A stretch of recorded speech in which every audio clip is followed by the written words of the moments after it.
This is Jamie and Travis Ballard. Theirs is a story like most families, both working with 3 kids, volunteers at the Journey Church in Russellville. But beyond the surface was a brewing struggle for their middle son, Cameron. He was in 5th, 6th, and 7th grade. He was bullied really bad all the time. I mean, I was up at that school so often. He was spit on all the time, or so much that he had to change his clothes while he was at school. He was hit, he was punched, he was kicked. I mean, kids were just relentless. But Cameron wasn't the kind to start trouble. In fact, he was quite the opposite. Heart of gold, do anything for anyone. Easily had his feelings hurt when he couldn't help someone. We were at my dad's, and they took a wagon, and they were up the top of this hill, and he was the first one in this wagon, and he flew down the hill and rolled out in the grass, and he jumps up and he throws his hands in the air and he says, "I'm fine, I'm okay." But Cameron had an uphill battle from the very beginning.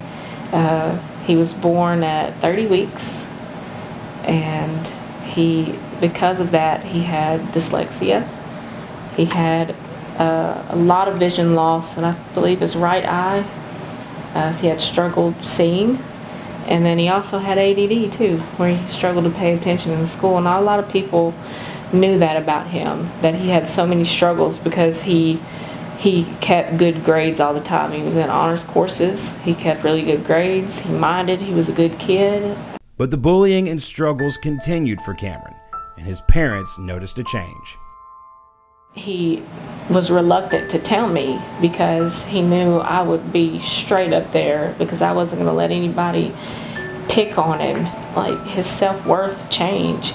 He changed as a person. He became sad and withdrawn, and he had difficulty making friends because there were so many kids that were just mean to him. It would become a pattern for the Ballards: continuous conversation and counseling. We were determined to make sure he knew we were there for him and with him the entire way. We watched him come up out of it. You can go down and you can come up. We watched him come out of it for a little while, and then we watched him go back. But the struggles would continue to mount for Cameron until finally the pressure became too much. The most dangerous thing about depression is not talking about it. Even to his best friend, even up to his very last day, he was smiling and joking with him. No one knew, not even his best friend. On September 13th, 2016, Cameron took his own life.